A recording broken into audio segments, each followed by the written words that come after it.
Então o meu recado aqui é específico para o ministro Alexandre de Moraes. Chega, já deu. Se o recado que ele quis dar para a direita foi de que ele é malvado, de que ele consegue sim colocar medo nas pessoas, quero dizer para ele que ele saiu derrotado de tudo isso, mas chega!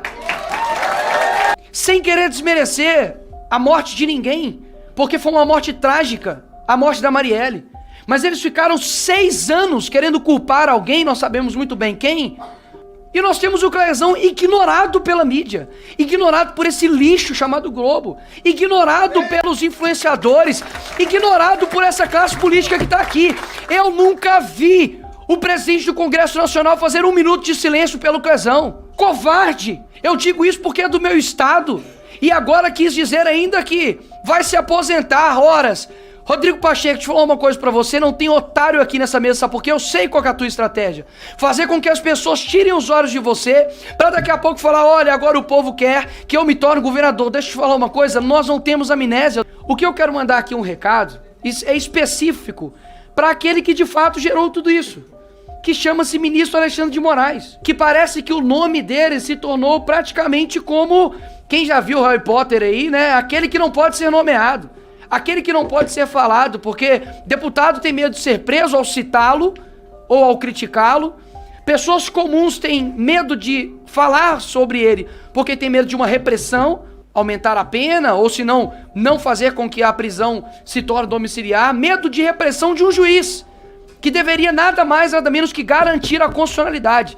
E olha só, pessoal, deputado Nicolas Ferreira manda recado forte para ministro Alexandre de Moraes e também para o presidente do Congresso, Rodrigo Pacheco. A chapa ficou quente e ali durante a sessão na Câmara dos Deputados, o deputado Nicolas Ferreira vai mandar esse recado forte que está engasgado no pescoço e na garganta de cada brasileiro. Você não pode perder. Veja agora o que falou o Nicolas Ferreira. Já dá um like, se inscreva nesse canal. Vamos para essa matéria e voltamos em seguida porque tem mais. Senador Cleitinho aqui vai soltar uma bomba e você precisa ficar sabendo. Vamos para a matéria.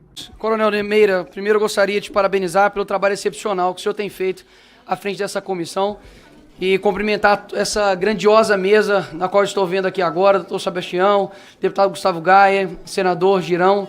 De fato são pessoas que nos inspiram, e cumprimentar a todos, principalmente aos representantes aqui, né, das pessoas que estão presas. Eu sei que tem aqui pais, mães, temos parentes, as FAV, eu exalto aqui na pessoa da Gabriela Ritter.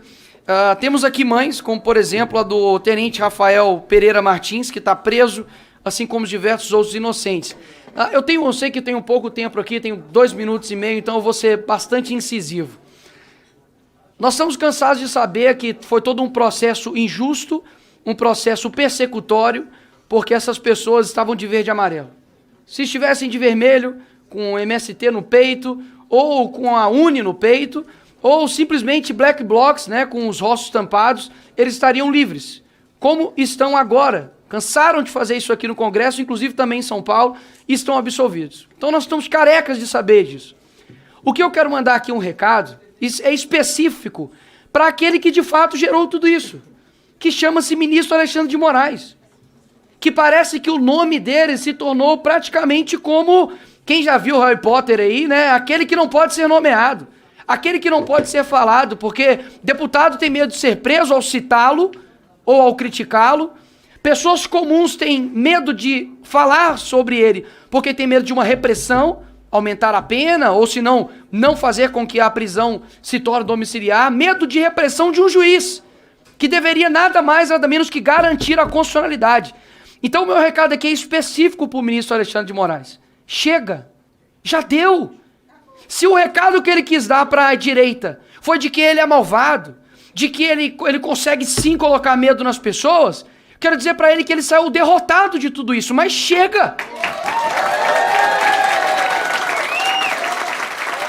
Afinal de contas, nós temos, não é somente uma luta política que está acontecendo aqui, não, horas. Nós temos famílias sendo destruídas. Nós temos uma família que está hoje sem um pai, porque o Clezão morreu na cadeia. Sem querer desmerecer a morte de ninguém, porque foi uma morte trágica, a morte da Marielle. Mas eles ficaram 6 anos querendo culpar alguém, nós sabemos muito bem quem. E nós temos o Clezão ignorado pela mídia, ignorado por esse lixo chamado Globo, ignorado pelos influenciadores, ignorado por essa classe política que está aqui. Eu nunca vi o presidente do Congresso Nacional fazer 1 minuto de silêncio pelo Clezão. Covarde! Eu digo isso porque é do meu estado. E agora quis dizer ainda que vai se aposentar horas. Rodrigo Pacheco, deixa eu falar uma coisa pra você, não tem otário aqui nessa mesa, sabe por quê? Eu sei qual é a tua estratégia. Fazer com que as pessoas tirem os olhos de você, pra daqui a pouco falar, olha, agora o povo quer que eu me torne governador. Deixa eu te falar uma coisa, nós não temos amnésia, doutor Sebastião. As pessoas aqui não irão esquecer dos omissos que foram quando pessoas morreram, quando mães, pessoas comuns estão presas até hoje, estão com tornozeleira eletrônica. Eu te pergunto, qual corrupto hoje tem tornozeleira eletrônica no nosso país? Nós temos, e eu tô sendo, inclusive semana que vem eu vou na Polícia Federal para poder explicar o porquê que eu chamei o Lula de ladrão. Não posso chamar o pipoqueiro mais de que faz pipoca, né? Eu não posso mais. Não posso falar que o céu mais é azul. Mas digo aqui novamente, sem nenhum medo de retaliação. Porque se fosse para eu estar aqui eleito, assim como Gustavo Gaia, bater o dedo aqui, embora eu seria um covarde, não ficaria em paz quando eu chegasse em casa. E eu falo isso aqui muito além de um deputado, eu falo isso aqui como vários me chamam de garoto, de que chega em casa e fala assim, caramba, o que eu vou falar em tribuna? Pega lá o meu Instagram, vê qual foi a última vez que eu falei em tribuna, porque fica engasgado a gente falar de outra coisa a não ser sobre isso. Porque se eu tivesse preso, ou tivesse tornozeleira eletrônica, ou tivesse um pai ou uma mãe que estaria nessa situação, como eu estaria? Eu estaria do mesmo jeito que eu estou aqui agora, horas, indignado. Porque o Daniel Silveira não era meramente uma pessoa boa que estava aqui, não. Ele era um parlamentar, ele era um amigo nosso. O que passa na cabeça dessas pessoas? Estão se sentindo abandonadas. Ou seja, eu mando esse recado aqui especificamente, mais uma vez. Ministro Alexandre de Moraes, chega! O senhor não irá ganhar essa batalha, sabe por quê? Toda a tirania. Nós tivemos Império Romano subindo, mas foram derrotados. Nós tivemos Império Otomano levantando, mas foram derrotados. Nós temos agora uma Alexandria que será derrotada, eu não tenho certeza. Obrigado a todos. Pois é, realmente a paciência do povo acabou e chega. Já chegou a hora de alguém colocar um limite nessa situação e o deputado Nicolas Ferreira foi mesmo incisivo em sua fala. Mas agora nós vamos mostrar uma fala do senador Cleitinho, que vai mostrar aqui um áudio sobre Lula. Olha só, pessoal, o que está acontecendo ali em Brasília. O povo está prestando atenção somente no Rio Grande do Sul. Enquanto isso, eles estão aprovando coisas e fazendo medidas ali em Brasília que dizem respeito ao seu bolso, ao meu bolso e a toda a nação. Olha só o que o senador Cleitinho vai falar agora. É muito sério, pessoal. Confira porque a direita está colocando a boca no trombone e só não vê quem não quer. Vamos para essa matéria e voltamos em seguida. E aqui no Brasil o que me chama atenção, essa vergonha, é escutar um cara igual o governador, o ex-governador do Rio de Janeiro, o Cabral, que é réu, confesso, pegou mais de 400 anos de prisão, ele teria que ressuscitar umas 4 vezes ou mais, umas 5 vezes, e está falando aí a todo canto do Brasil que quer ser candidato a deputado federal. O Eduardo Cunha também, que chega essa fala minha, eu não tenho medo de vocês. Eduardo Cunha, gente, é outro que estava preso, né, querendo ser candidato. Então essas medidas que o presidente da Argentina está fazendo, nós aqui, senadores, deputados federais também, precisamos fazer essas medidas aqui. Esses caras têm que ser varrida política. Acabou para eles. Não tem chance nenhuma de ser candidato. Primeiro tinha que ter preso, não devia nem ter saído. Tinha que ter prisão perpétua para eles, né? Aí tá solto, aí vem na cara de pau de falar que quer ser candidato. Então esses caras que roubou do país, roubou de estado, roubou de município, eles não têm que ter vez e nem chance de ser candidato, não, gente. Isso é o mínimo da administração pública aqui, da política do Brasil, deveria ser exemplo para isso. Acabou para vocês, não tem chance para vocês mais não. Vamos tomar essa medida aqui no Brasil também. Essa medida que o presidente da Argentina tomou lá na Argentina, lá, para varrer corrupção, para não passar pano e não perdoar vagabundo, tem que valer aqui para o Brasil também. Outra situação que eu queria falar aqui, Flávio Bolsonaro, recebi essa matéria aqui que me chamou a atenção, queria ler para vocês aqui, da questão da época do dia 8 aqui, deixa eu ver se vai carregou. Aqui, ó, drama da adolescente de 15 anos detida no dia 8 de janeiro de 2023. Garota cumpre medidas socioeducativas e prestação de serviços comunitários, além de ir a sessões com psicóloga e assistente social. crise de ansiedade recorrente, dificuldades para socializar, se tornaram parte da vida de uma adolescente que foi detida com a mãe no Palácio do Planalto, dia 8 de janeiro, adolescente de 15 anos, gente. Depois de um ano do protesto, a menina que tem TDAH desde a infância é agora atormentada por medidas socioeducativas, as quais consistem em prestações de serviços comunitários, a um tratamento psicólogo para abandonar pensamentos extremistas, além de sessões semanais com assistente social, né, e tudo vai. Aí o que me chama a atenção, que ela tem 15 anos e está tendo essas medidas socioeducativas, né? Aí eu queria chamar a atenção de vocês aqui, ó. STJ anula a pena de Palocci, mesmo depois do ex-ministro confessar seu crime. Esse aqui também está tudo anulado dele, ó. É o Palocci. Mas eu queria refrescar a memória, né, do povo brasileiro para lembrar quem que é o Palocci, gente. Tem medo não, viu? Esta edição com mais um escândalo envolvendo o ex-presidente Lula. Agora você vai ver um vídeo inédito da delação em que o ex-ministro Antônio Palocci detalha esquemas de corrupção na campanha presidencial de 2010. De acordo com o ex-ministro, o PT foi beneficiado ilegalmente com 64 milhões de reais. Ele era um dos homens mais próximos ao ex-presidente Lula. Antônio Palocci presenciou como a máquina pública financiou campanhas e interesses pessoais no governo do petista. O presidente Lula também começou só olhando campanha.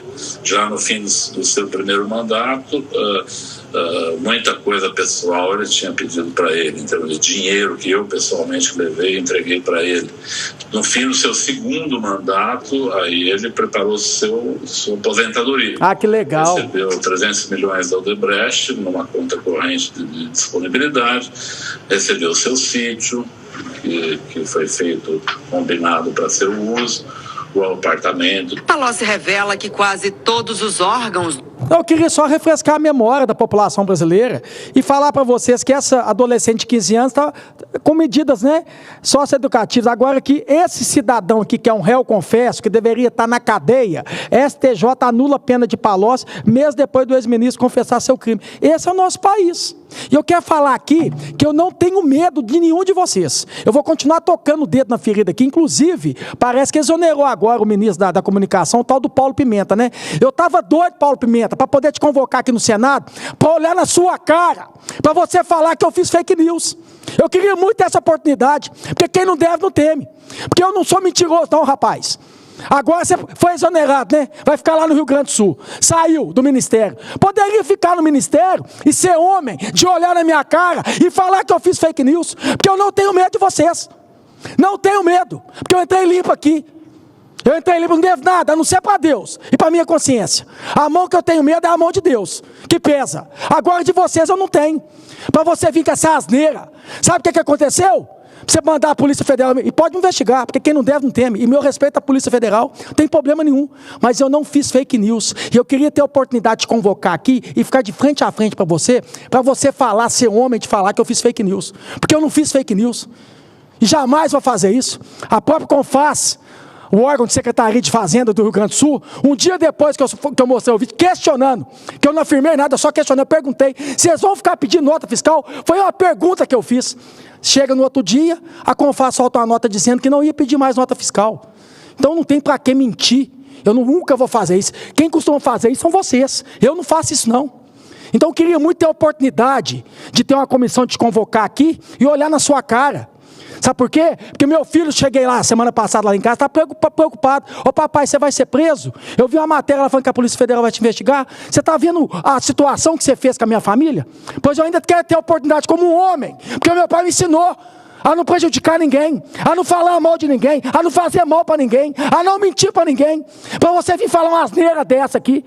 Eu tenho que honrar meu pai que tá lá no céu. Eu jamais vou decepcionar ele aqui, falar mentira. Então eu quero ter uma oportunidade com você, Paulo Pimenta. Eu estou engasgado com você. Engasgado com você. Para você olhar na minha cara e falar que eu fiz fake news. Você está achando que eu sou da laia de vocês? Você está achando que eu não tenho a minha honra aqui para poder honrar todos os dias? Não, a minha família? Meu pai, a minha mãe, meus filhos? Vocês não brincam comigo, eu não tenho medo de vocês, não. Eu só estou começando aqui. Não tenho medo de vocês. Que fique claro isso, viu? Quer ver?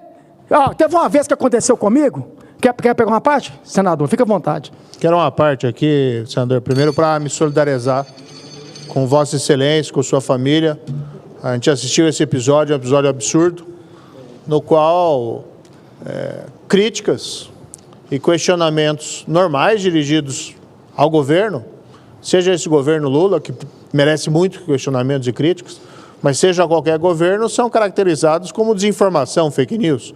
Claro que desinformações e fake news são um problema, e muitas vezes utilizados para manipular as pessoas, isso tem que ser combatido, mas quando o governo começa a transformar qualquer crítica, qualquer questionamento em fake news, nós temos um problema. E mais ainda quando vem uma ameaça a um parlamentar, que, salvo engano, senador Esperidião, tem imunidade material, por palavras, votos, e se nem o parlamentar está seguro, como é que fica a população?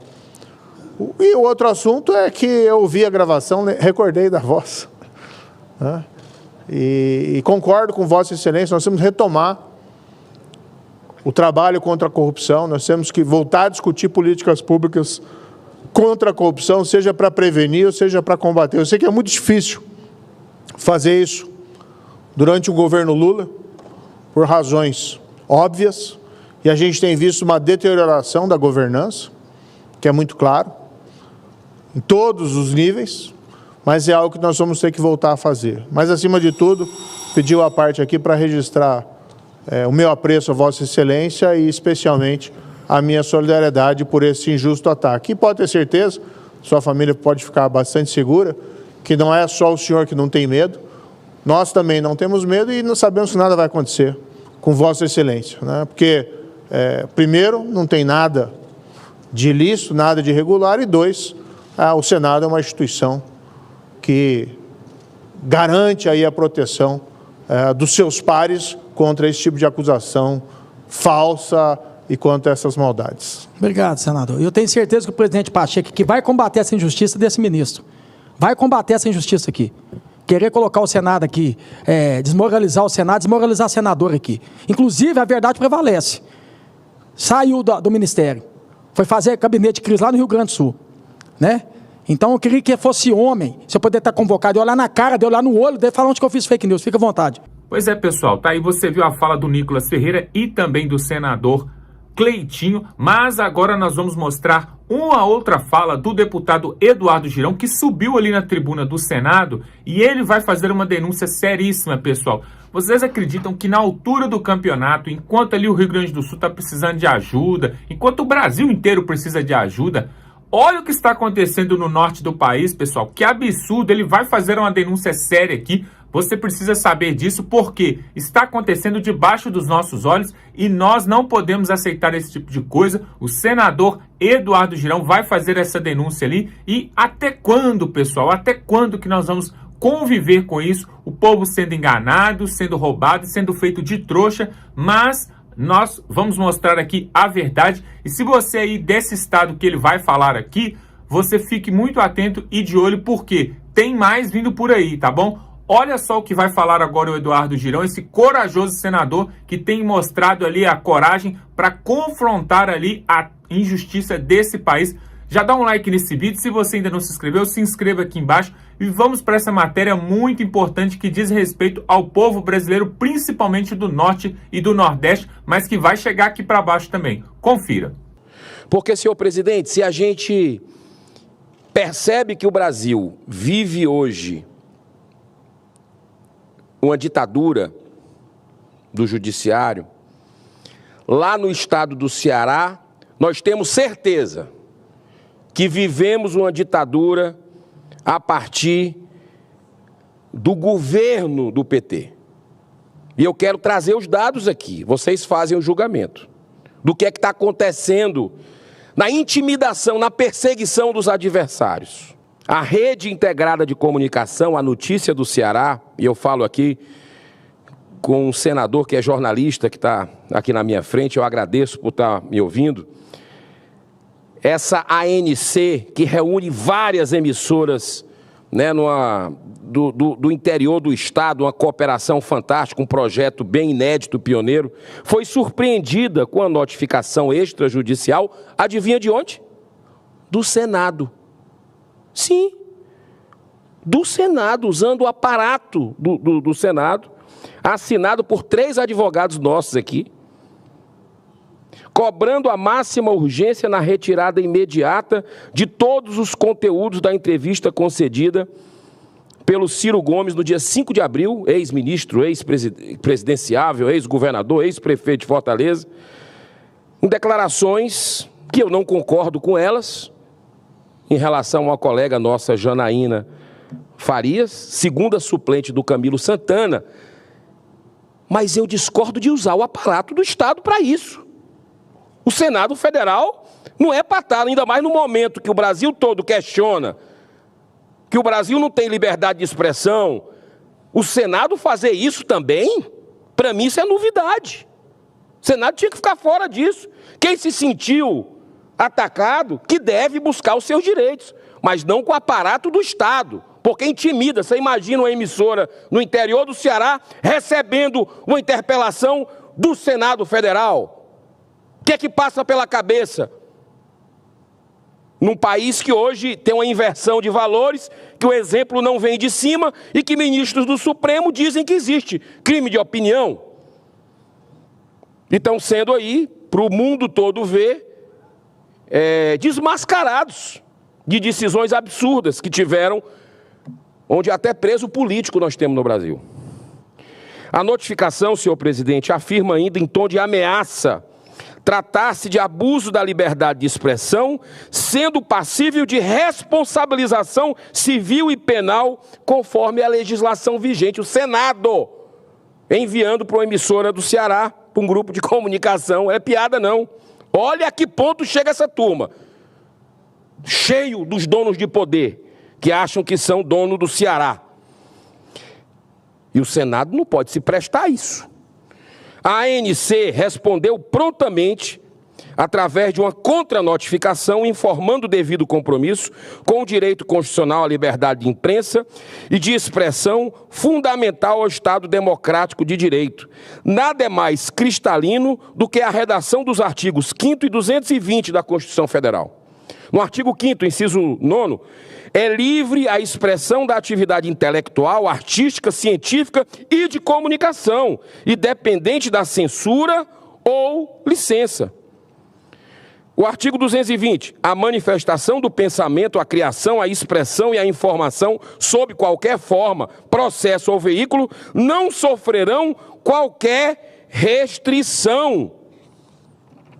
São esses artigos que permitem a existência de veículos de comunicação sérios, equilibrados, independentes, éticos, mas que são também livres, como é o caso da ANC.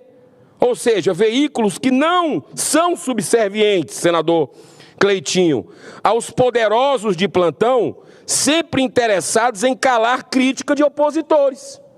Não gostou de uma crítica? Vai lá e querem censurar agora. É essa moda. Quero aqui manifestar o meu repúdio a essa notificação do Senado, que está, na realidade, exercendo intimidação e censura ao exercício do jornalismo no meu Estado, conforme vou demonstrar ao longo desse pronunciamento. Eu estou manifestando oficialmente essa minha posição à presidência da Casa, pois nesse caso a advocacia extrapolou em suas prerrogativas por não existir nenhum nexo causal entre a citação pessoal da entrevista e o exercício público do mandato da nossa colega senadora. Ciro Gomes foi deputado estadual, deputado federal, prefeito de Fortaleza, governador do Ceará, ministro da Fazenda, ministro da Integração Nacional e candidato a presidente da República. Essa entrevista, senhor presidente, ela teve duração de 47 minutos, na qual Ciro fez denúncias gravíssimas, sendo que o trecho que o Senado está pedindo para censurar, para ser censurado, é de apenas 2 minutos. A ANC imediatamente colocou à disposição da senadora o mesmo espaço para o devido direito de resposta, que é garantido pelo artigo 5º, inciso 5º da Constituição. Senhoras e senhores senadores, o que eu vou relatar a partir de agora são trechos dos 45 minutos restantes da entrevista, nas quais Ciro faz acusações gravíssimas ao grupo político comandado pelo PT. Talvez é aí. Esquece os 2 minutos, aliás, foca nos 2 minutos e esquece os outros 45 segundos. Talvez essa seja a estratégia, mas eu vou relatar aqui. As acusações gravíssimas ao grupo político comandado por Camilo Santana, do qual faz parte também a senadora. O Ministério Público do Ceará, através da Procuradoria de Justiça dos Crimes contra a Administração Pública, foi instrumentalizado para promover perseguição política aos adversários de Camilo. Ele citou vários exemplos, mas destacou a perseguição a Gleidson, prefeito de Juazeiro do Norte, o terceiro mais populoso município do estado do Ceará.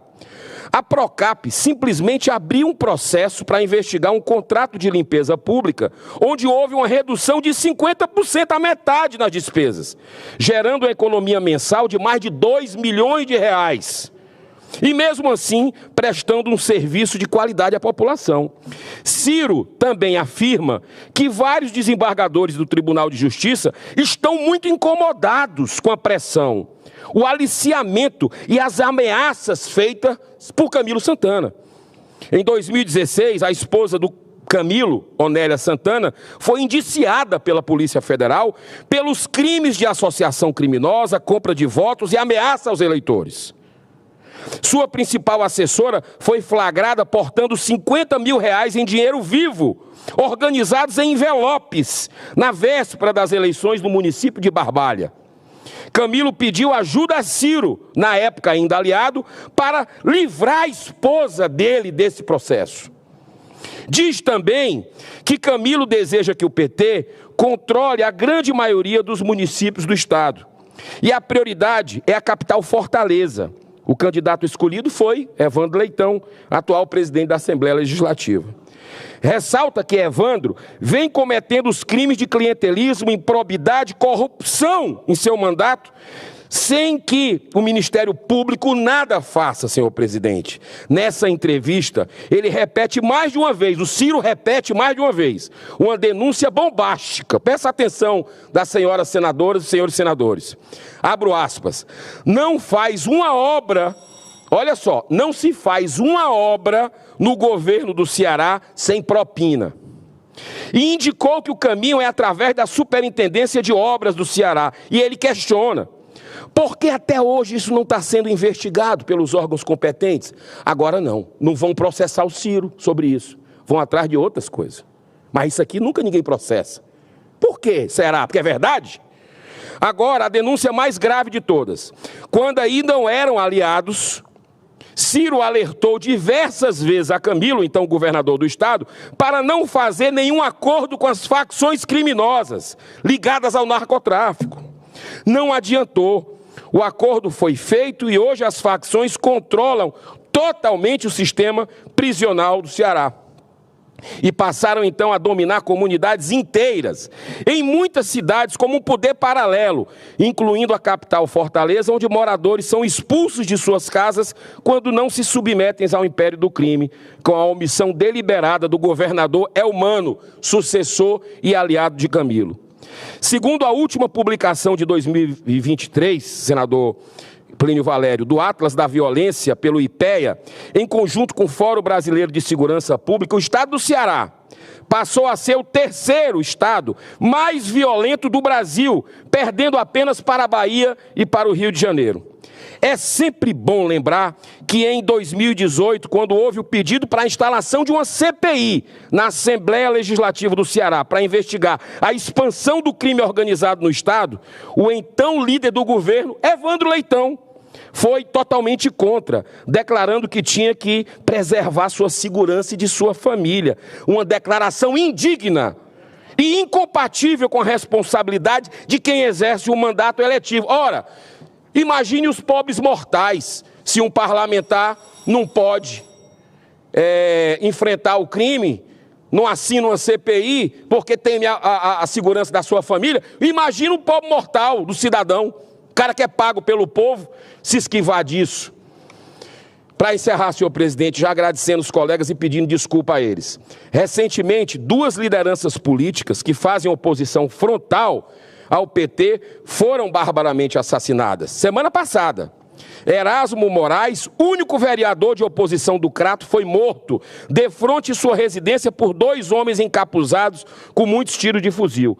Poucos dias antes, Mário alertou na tribuna da Câmara que corria risco de vida por estar mexendo com os interesses de gente grande no município. A outra vítima foi o suplente de deputado e sargento da PM, Geilson Pereira Lima, assassinado dentro de um frigorífico. As imagens correram o estado. No município de Icó, terra de Viana de Carvalho, um grande pacifista. E o que é que fez o governador diante dessa coincidência macabra? Limita-se apenas a se dizer solidário com a dor das famílias. Nos últimos anos, o nosso querido Ceará, conhecido como Terra da Luz, vem se transformando em terra de sombra, das trevas. Mas nós não vamos deixar, não. O povo é libertário. Então fica aqui um importante questionamento, senhor presidente. Já não vou tomar mais nem o tempo que o senhor concedeu, só para dizer que a perseguição é tão grande que até a Anatel do Ceará tem se prestado a esse triste papel de agente de perseguição política. Recentemente fechou a Rádio Líder e fez uma verdadeira devassa na Rádio Poti, ambas de Crateús, e essa é cooperada com a ANC. Olha a coincidência, essa que está sendo interpelada pelo Senado Federal.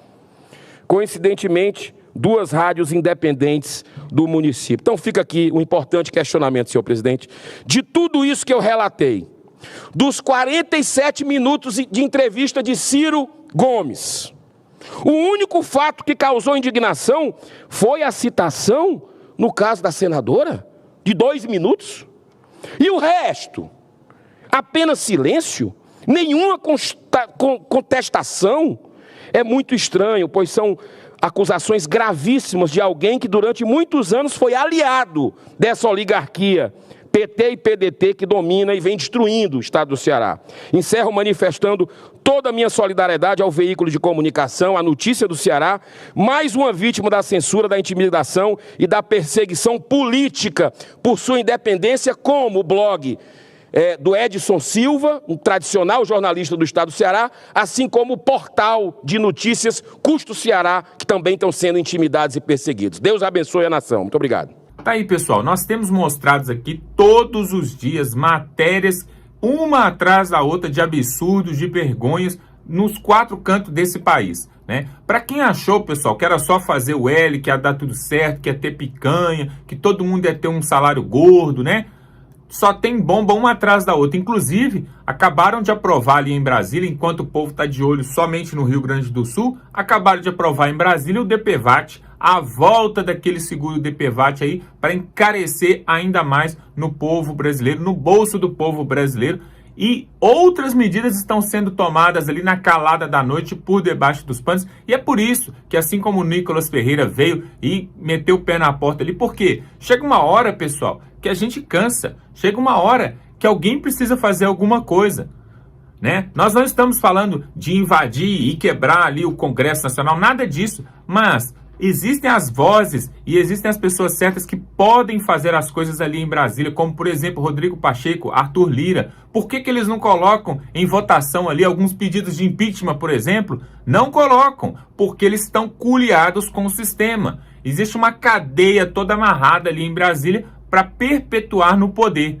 Mas nós vamos continuar denunciando aqui e mostrando tudo isso. E se você quer ver outros vídeos, outras matérias como essa, se inscreva aqui no canal, dá um like, pega o link desse vídeo, compartilha nos grupos do WhatsApp para outras pessoas também saberem dessa verdade. Porque se os bons se calarem, os maus vão tomar conta, não é mesmo? E nós não queremos isso. Então, se temos que aturar esse governo já há quase 2 anos, né, já 1 ano e meio, vamos aturar, mas vamos aturar denunciando e colocando o dedo na ferida. Por quê? Eles fizeram isso no governo de Bolsonaro, não foi? O tempo todo ficaram batendo durante a pandemia, inclusive. Então agora nós vamos fazer a nossa parte também. Não é uma democracia? Não viva a democracia? A democracia não venceu? Então nós temos o direito e o dever de fiscalizar e denunciar aqui, tá bom? Forte abraço e até a próxima.